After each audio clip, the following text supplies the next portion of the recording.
আচ্ছা, এমনি এগুলো কি অনুকূল ঠাকুরই ইউজ করেছেন? হ্যাঁ হ্যাঁ সব ঠাকুরের আচ্ছা, এই ফ্যান ট্যান সমস্ত? সব সব সব সব এভরিথিং। আচ্ছা, ঠাকুরের গাড়ি আছে, ওটার এদিকে আলাদা আছে এই এত ফ্যান উনি ইউজ করেছেন? সব আছে। আচ্ছা, ঠাকুরের বই, ঠাকুরের এটা কি খড়ম নাকি ওনার? সব তেল ওষুধ এই সমস্ত আর কি, ওনার পান ফেলার দ্বার। তখনকার সময় সব জিনিসপত্র রাখা আছে। হ্যাঁ হ্যাঁ, এখানে ঠাকুরের গর্ব আছে, ঠাকুরের ছাতা সব রাখা আছে। উড়িয়া বইও পড়েছে তো, উড়িষ্যা।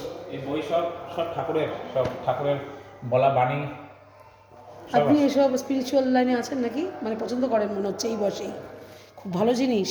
আমি অনেক ছোটবেলা থেকে, বাহ, মানে গর্ব থাকার থেকে, মা গর্ভতা থেকে? বাহ, মা তখন থেকে মন্দিরে যাতায়াত করে, মা তখন থেকে দেখি তো ছোটবেলায়। ওর জন্যেই। আমার ভাই, আমি সবাই। আচ্ছা, আমি ছোট তারপর বলো।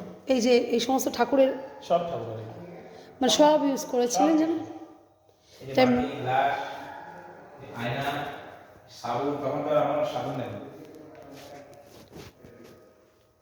ওই টয়লেট, এটা আলাদা আলাদা সাবুন ছিল কোম্পানি। নাইসিল তখনও ছিল? হ্যাঁ, তখনও নাইসিল ছিল। বড় লেগে তখনকার আমাদের কোম্পানি। হ্যাঁ, এই বরুলিন নাম বড়। বড়লিনটা বহুত পুরনো। হ্যাঁ, বহু বরুলিন অনেক পুরনো। এই যে ফিটকিরি, দাঁড়িয়ে সময় লাগতো না। এখানে নৌকাটা, আয়রন, পাদুকা সব আছে। উনি তো গৃহচর্যাও করেছেন, ব্রহ্মচর্য তো করেননি, না। গৃহচর্য করেছেন। উনি করে দেখিয়েছেন যে সব কিছুই কাউকে করেন, ত্যাগ করতে হবে না, সব কিছুই রাখো। ধর্ম করতে হবে, ধর্ম করতে হবে, কর্ম করতে হবে, আপনি সারা করে দেবেন না, কর্ম করে শুধু ধর্ম করা যায় ওইটা দিয়ে।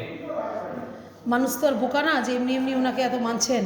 নিশ্চয়ই ওনার মধ্যে ছিল বলেই তো মানছেন, তাই না? মানুষ তো বোকা না। মানুষ বোকা, ঠাকুরকে অনেক পরীক্ষা করেছে তারপরে মেনেছে। এমনি যে ঠাকুরকে ঠাকুর মেনে নিয়েছে সেটাও না। না, ঠাকুরকে অনেক পরীক্ষা দিতে হয়েছে তাই তো। মানুষের অত্যাচারে। মানুষ তো সব পুঙ্খানুপুঙ্খভাবে মেনে নেবে না, মানে শ্রীকৃষ্ণকে কম লাগিয়েছে। হ্যাঁ হ্যাঁ, এই যে এই এই এই এই এই এটা হচ্ছে ওনার ওই হুক্কা হুক্কা। কাটানো। হ্যাঁ, হুক্কাটা না, উনি হুক্কা শ্রী শ্রী ঠাকুর সৎসঙ্গ দেওঘর বিহার 1। এটাও ছিল এখন। এখন এখন ঝাড়খণ্ড হয়ে গেছে, তাই তো। আপনি তাড়াতাড়ি দেখেন, তারপর আমরা আন্দাজে যাবেন। ও, আমি নিয়ে যাবো। জুতো সব এই যে, হরে কৃষ্ণা, অনুকূল ঠাকুর।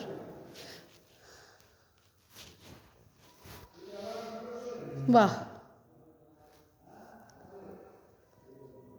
কি সুন্দর।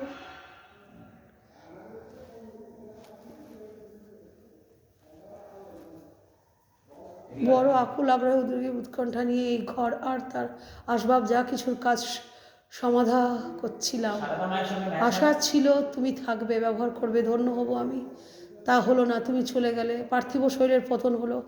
আমার হতভাগ্য অদৃষ্টকালে নিষ্ঠুর কি শ্লেষ ও মলিন ধিক্কারে মৃত্যুর মতো জীয়ন্ত হয়ে উঠল। মনীষীরা বলে থাকেন, মানুষ পার্থিব শরীর ছেড়ে গেলেও আমন যেমন ছিল সূক্ষ্ম শরীরে তেমনি প্রাণ নিয়েই বেঁচে থাকে। আবার জাতিস্বর হয়েও নাকি সেই মানুষ জন্মাতে পারে। মা, মা আমার, দয়াল যদি তাই করেন, তুমি যদি কখনো জাতিস্বর হয়ে এই দুনিয়া আবার ফিরে এসো, তোমার অনুকূলকে মনে পড়ে নিরাশ্রয় বলে যদি বেদনা অনুকম্পজড়িত হৃদয় তোমার আমাকে খোঁজ করে, তুমি এসো এসো, এখানেই থেকো, এই সব ব্যবহার করো। তোমার হতভাগ্য দীন সন্তান অনুকূল। তোমারই হতভাগ্য দীন সন্তান মা, অনুকূল ঠাকুরের মা, মাতা মনমোহিনী দেবী।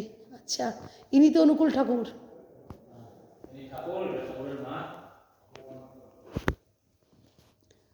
আচ্ছা আচ্ছা, বড় বড় মন্ত্রীরা এসেছিল ঠাকুরের সঙ্গে দেখা করতে, এখানে সব আছে। মহাত্মা গান্ধী এসেছিল, সব আছে, সব দেখতে পাবে। কে কে এসেছিল, কিসের জন্য এসেছিল, সব দেখতে। আপনার জন্য এখন নতুন তো, তার জন্য একটা অন্যরকম লাগছে, আস্তে আস্তে ঠিক আছে। হ্যাঁ, আমার তো নতুন, আমি তো অনুকূল ঠাকুরের ব্যাপারে সেরকম কিছু জানি না। আরে আমি বা কোন সব কি জানি, আমি অনুকূল ঠাকুর ব্যাপারে সেভাবে জানি না সত্যি কথা বলতে, তবে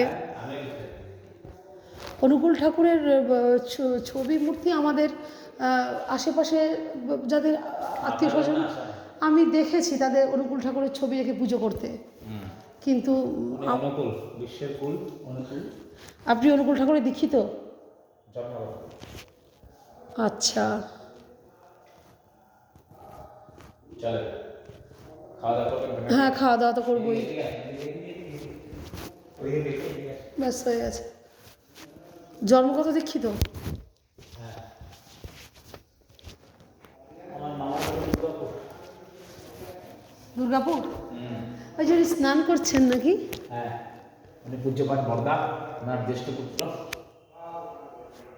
তখনকার আমলের গাড়ি ঠাকুরের এখন আছে, মিউজিয়ামে রাখা আছে ওদিকে বর্দা। তাই? হ্যাঁ, ওদিকে গেলে দেখতে পারবেন। এখানে কি চাকরির ক্ষেত্রে আসা নাকি? এখানে এখানে আমরা বেড়াতে এসেছি। ও আচ্ছা, বেড়াতে এসেছেন। হ্যাঁ, এখানে আমরা বেড়াতে এসেছি। বেশ। তখনকার দিনের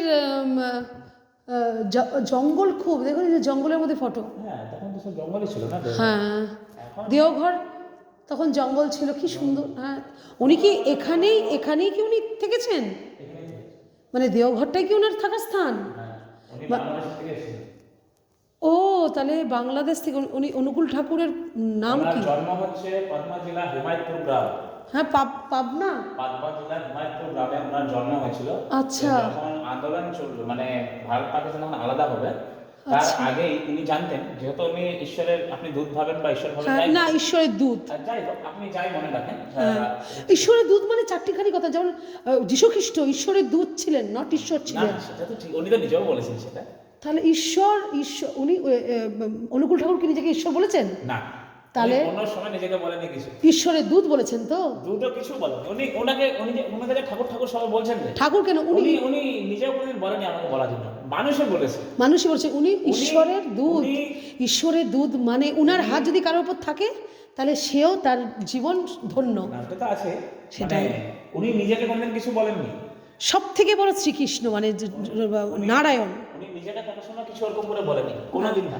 এরা সবাই অনুকূল ঠাকুর বলুন, যীশু খ্রিস্ট বলুন, এরা তো অবতার। রামকৃষ্ণ পরমাংশদেব উনিও তো অবতার। এরা ভগবান না, ভগবানের পাঠানো প্রেরিত দূত, রিপ্রেজেন্টেটিভ যাকে বলে না, রিপ্রেজেন্টেটিভ, ভগবানেরই দূত ইনারা সব ভগবানের দূত, ভগবানের হয়েই কাজ করছেন। বলেন এই যে দাঁড়িয়ে আছেন, ভগবান তো নিজে আসবেন না, ভগবান ওনাদের থেকে প্রেরণ করেন। চলো, খুব সুন্দর দেখলাম। জয় গুরু, জয় গুরু, হরে কৃষ্ণ। হ্যাঁ, তাহলে অনুকূল ঠাকুর যে ছিলেন উনি কি কৃষ্ণের ভক্ত ছিলেন? ভক্ত কিসের ছিলেন? উনি তো পুজো পাঠ করতেন। অনুকূল ঠাকুর তো পুজো পাঠ করতেন। কার পুজো পাঠ করতেন? শ্রীকৃষ্ণের? উনার গুরু আছেন হুজুর মহারাজ। তিনি কাউকে তো পুজো করতেন। হুজুর মহারাজ হচ্ছেন আগ্রা সৎসঙ্গের গুরু। কিন্তু ওনাদের তো কোনো ভগবানকে পুজো করতেন না। আগ্রা সৎসঙ্গে যাকে পুজো করতেন তিনি হুজুর মহারাজের গুরু। আচ্ছা, ওই গুরু থেকে গুরু। আচ্ছা, গুরুর পর গুরু, ঠিক আছে।